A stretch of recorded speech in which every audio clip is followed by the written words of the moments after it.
Türkmenistan'ın hemiyetçilik betaraflık hukuk derecesine iyi olmanın 30 yıllık münasebetli yordumudan Merkezi Bankı Halkara Paraxatçılık ve Inançmak yılının 1 dekabrından 5 ve 10 manatlık modifisiyelinin polimer banknotları şeylik hem teyde 200 manatlık polimer bank olunşuğu girdiye.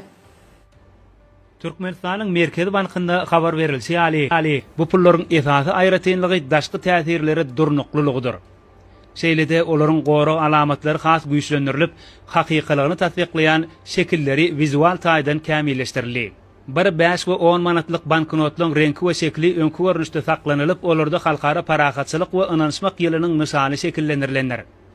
200 manatlyk banknotyň ýüz tarapynda arkadag binasynyň, arka tarapynda bolsa arkadag şäher häkimliginiň dolandyrış binasynyň şekli ýerleşdirilipdir.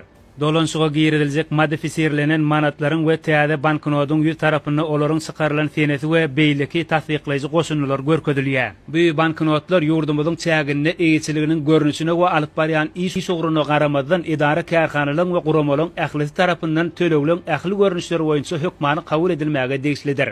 Türkmenistan'ın Merkezi Bankı'nın 2009-njy, 2012-njy, 2014-njy, 2017-njy we 2020-njy ýyllaryň nusgasyndaky ähli banknotlary Türkmenistan'ın çäginde kanuny tölew serişdeti bolmagyna galýar.